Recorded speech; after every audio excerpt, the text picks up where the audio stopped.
Olá, sejam todos e todas bem-vindos ao nosso canal Capoeira Pedagógica. Eu sou o professor Jefferson Nogueira, conhecido no meio da capoeira como Professor Paradinha. Pois bem, esse é o quarto vídeo de uma série sobre reportagens históricas acerca da capoeira, uma reportagem que saiu no Jornal à Tarde em 1982. É uma reportagem riquíssima, né? E eu reforço aqui a importância de se estudar e de se buscar pesquisar os jornais de época, as chamadas fontes primárias, porque nessas reportagens nós temos ali informações que você não encontra em outros livros, você não encontra na bibliografia disponível. Então são informações acerca da intimidade dos mestres. Nós tivemos aqui nesses 4 vídeos informações sobre o mestre João Grande, João Pequeno, sobre mestre Pastinha, mestre Bimba. Nós tivemos informações aqui sobre Valdemar da Paixão, mestre Gato, mestre Canjiquinha e tantos outros. Vale a pena conferir e aguardem que nós vamos trazer novamente grandes reportagens nos intervalos de resenhas de uma obra e de outra. Então fiquem ligados no canal, se inscrevam, divulguem, porque aqui tem conhecimento sobre a capoeira. Axé! Vamos dar continuidade hoje à nossa resenha de reportagens históricas acerca da capoeira. É a última parte, parte 4, né, da reportagem que saiu no Jornal da Tarde de 2 de maio de 1982, na Bahia. Aqui nessa parte da reportagem ele vai falar sobre 2 grandes mestres de capoeira, mestre João Grande e João Pequeno, né? Tem uma parte que ficou meio confusa, mas vamos tentar decifrá-la. Mas a luta mais bonita, certamente, é a entre João Pequeno e João Grande. O João Pequeno, que foi a segunda pessoa de mestre Pastinha, foi o mestre João Grande. Aí eu não entendi a que ele se referia, se era o João Grande e João Pequeno, mas sigamos em frente. É dentre os mestres um dos que mais truque de ataque e defesa conhece. Eu acho que ele se refere a João Grande. Então, João Grande é dentre os mestres um dos que mais truques de ataque e defesa conhece. A luta entre os dois é uma verdadeira aula de balé. Tem um caráter excepcional e uma humildade a toda prova o João Pequeno. Então, pelo que ele está falando, mestre João Pequeno era muito humilde e tinha um caráter ilibado. Ele descreve João Pequeno. Fala pouco e sempre que lembra Pastinha, sempre que lembra de mestre Pastinha, tece muitos elogios ao mestre maior da capoeira Angola, sobretudo no diálogo mantido com os capoeiristas mais antigos. Interessante essa parte, que fala dos 2 mestres, João Pequeno e João Grande. Quando nós falamos nesses dois, inevitavelmente nos vem à mente o filme Dança de Guerra, de 1968, dirigido por Jair Moura. Nesse filme, João Pequeno e João Grande faz um jogo memorável, que é considerado um clássico dentro da cinematografia, né? Dentro dos cinemas brasileiros, dentro do cinema inerente à capoeira, é um jogo clássico. O jogo do mestre João Grande e João Pequeno você encontra aqui mesmo no YouTube. E neste jogo você vê o mestre Noronha e o mestre Maré tocando o berimbau enquanto os dois fazem esse jogo. Muito bacana conferir. Interessante, né, que eu frisei na terceira parte, né, quem não viu pode ir lá e ver, que a reportagem ela não tem um começo, meio e fim, né? Na última parte nós falamos da origem da capoeira, agora nós voltamos a falar ainda sobre a origem da capoeira, mas vamos lá, vamos retomar aqui, vamos seguir o rumo da reportagem.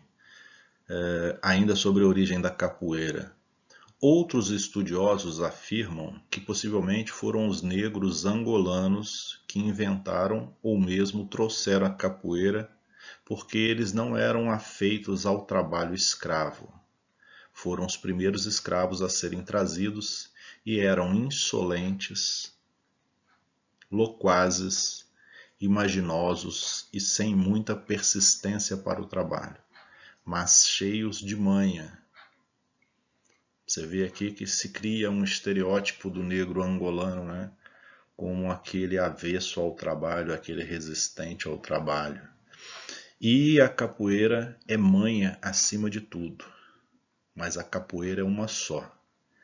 Embora pequenas diferenças e as desavenças entre os grandes mestres ainda existam. Ele está falando disso lá em 1982, né?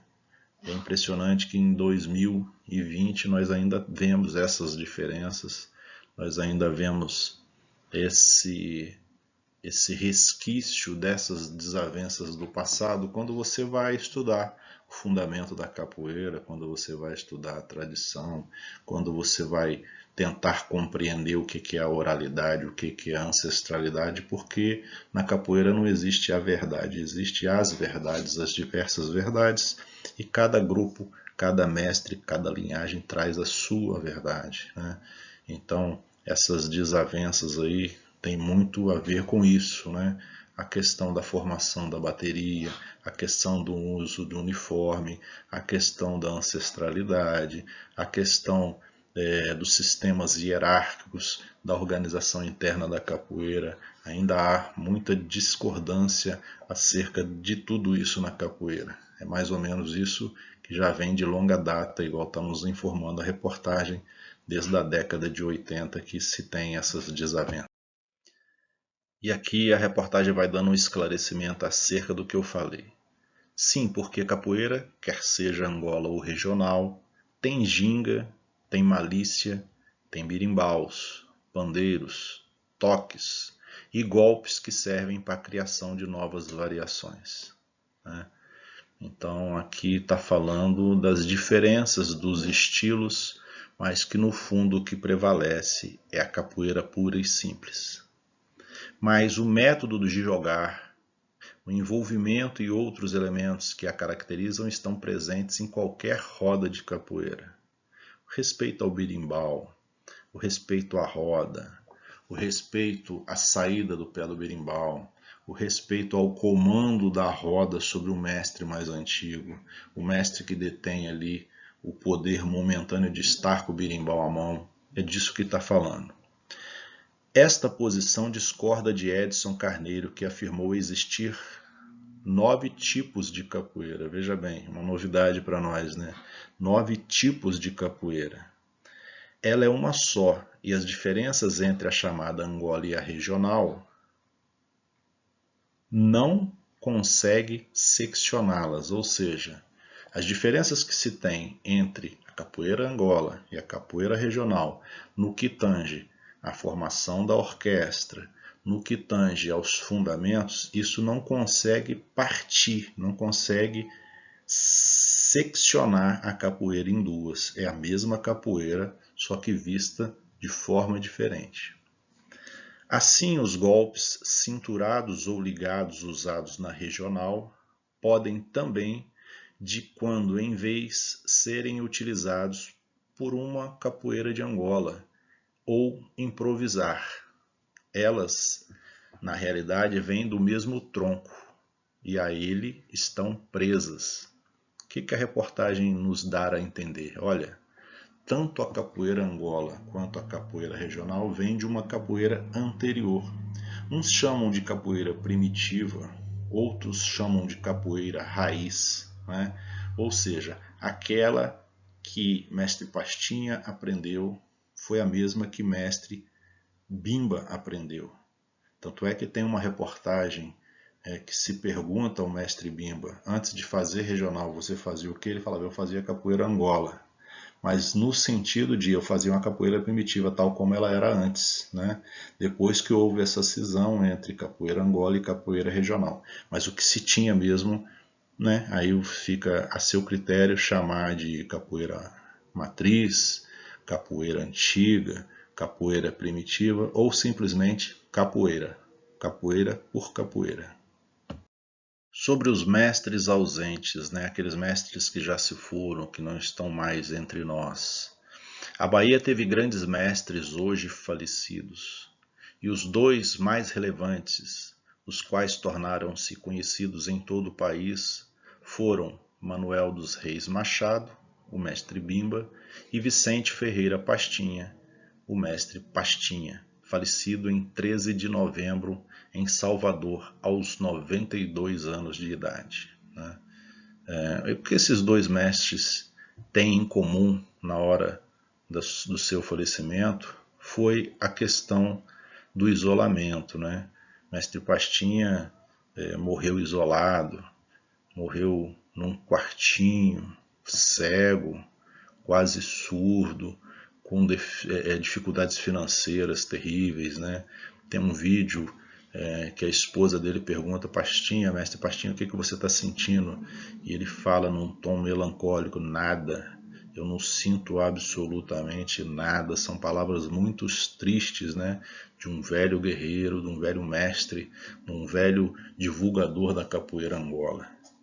Bimba começou lutando capoeira Angola e depois aprendeu golpes de outras lutas e adaptou-os à capoeira, que nós falamos na parte anterior, a questão de Bimba ter começado na capoeira Angola.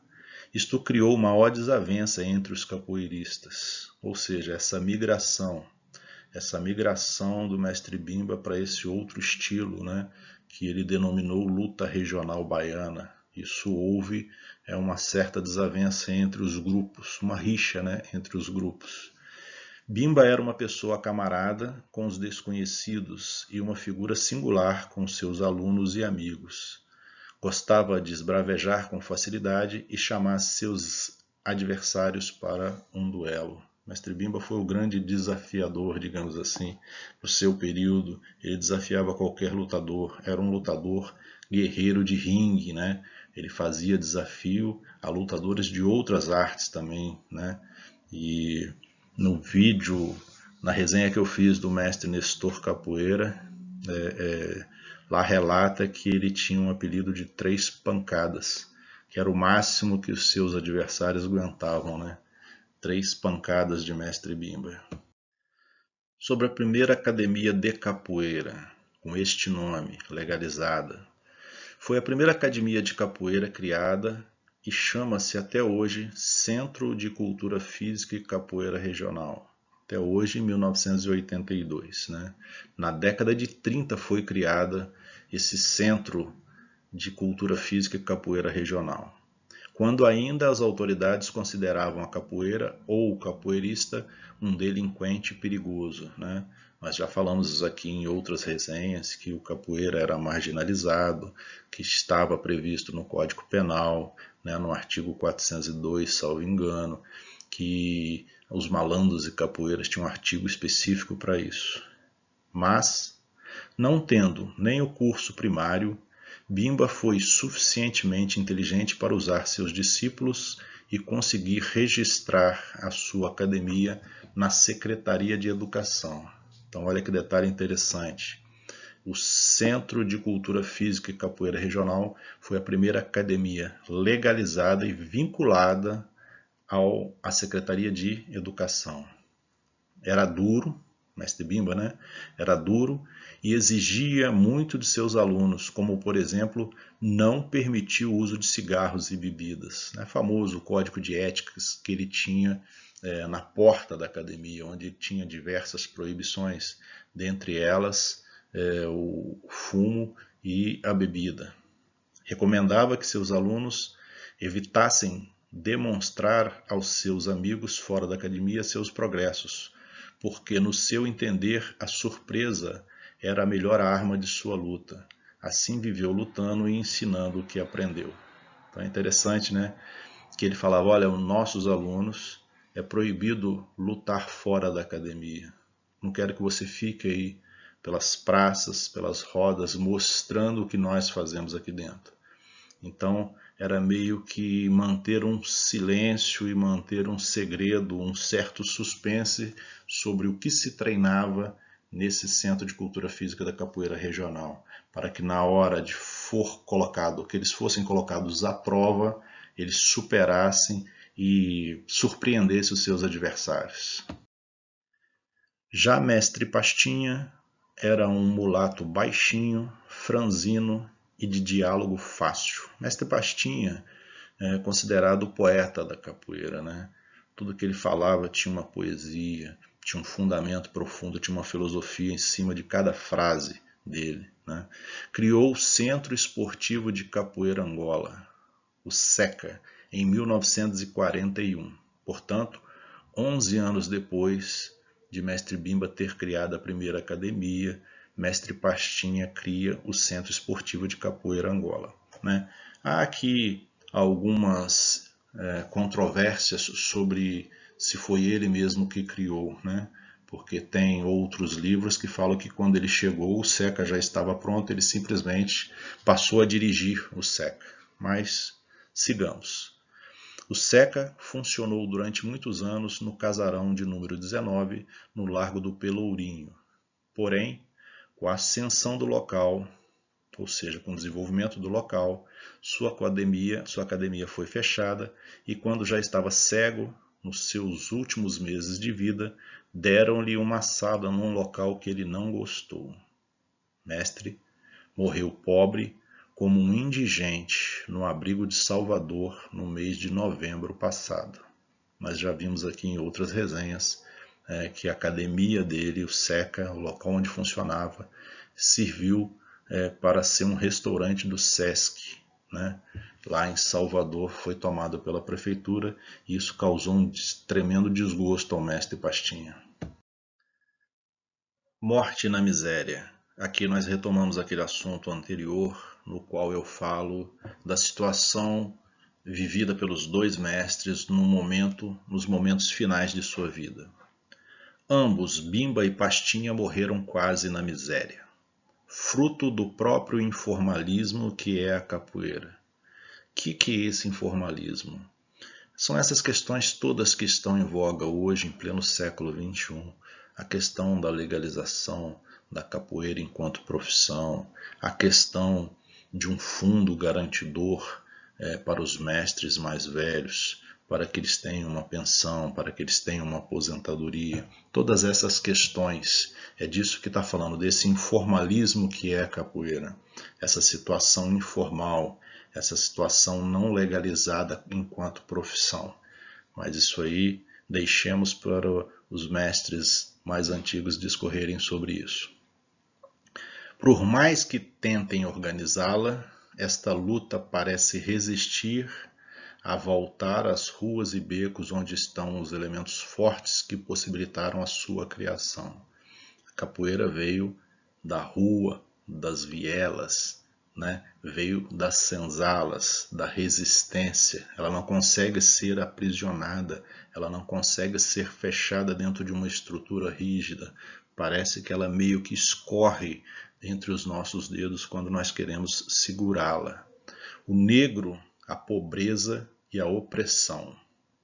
O negro, a pobreza e a opressão são os três elementos ali que comungam com a criação e o surgimento da capoeira.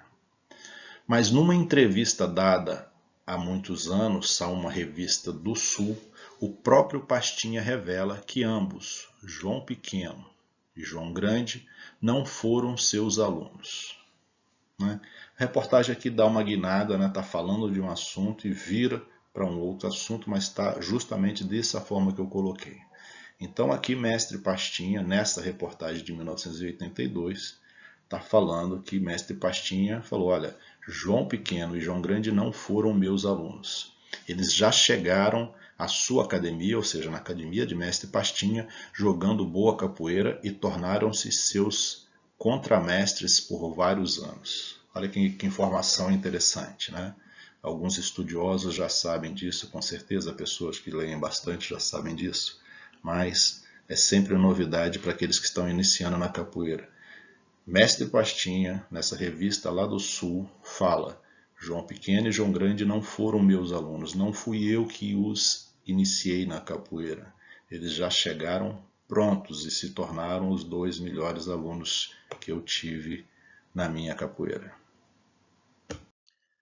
Mestre Valdemar da Paixão, respeitadíssimo, nenhum dos grandes mestres da capoeira ousa falar em capoeira na Bahia sem citá-lo.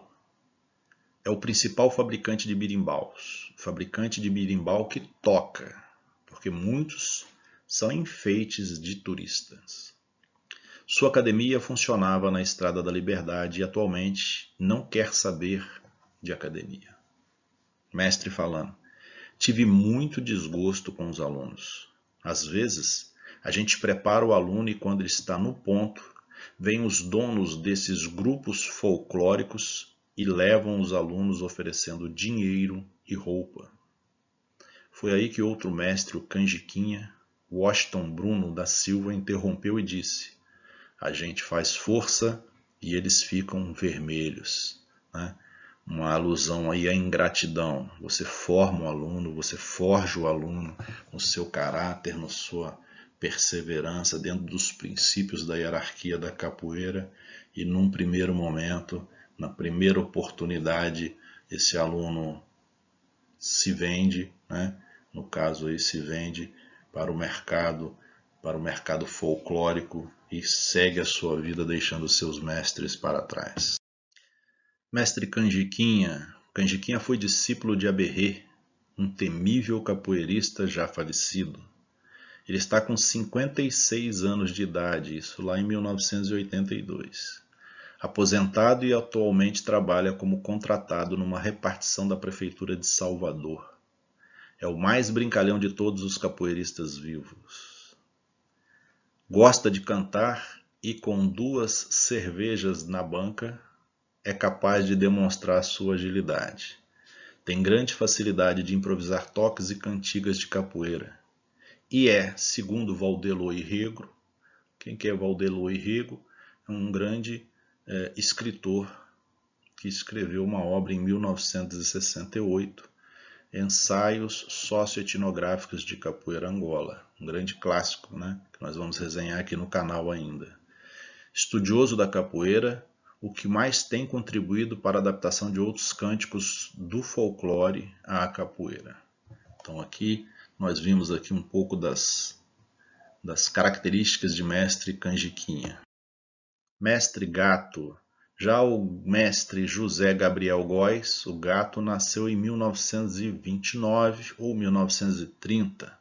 Está, portanto, com 52 anos de idade, lembrando 1982 isso. Embora aparente bem menos. É ainda o mais ágil, daí o seu nome também por sua astúcia felina, como arma e se safa dos golpes dos seus adversários. Sua academia continua funcionando e tem bons alunos.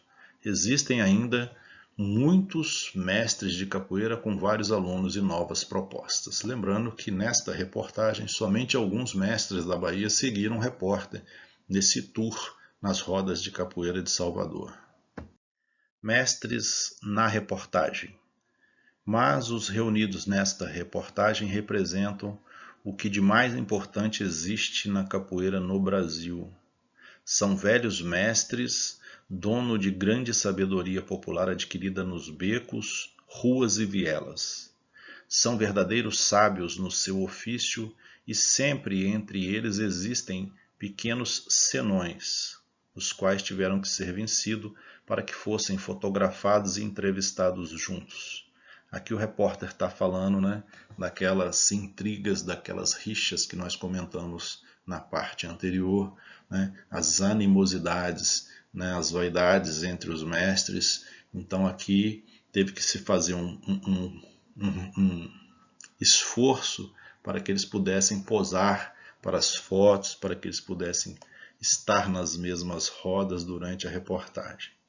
Esqueceram o passado e brincaram juntos. As mágoas, os desafios e outros ressentimentos deram lugar ao bater firme do pandeiro, ao balançar do reco-reco e do cachixi, e principalmente ao som indescritível do birimbau, que lhes dá sempre força a continuar com a batalha, mesmo com a força de todos os anos vividos.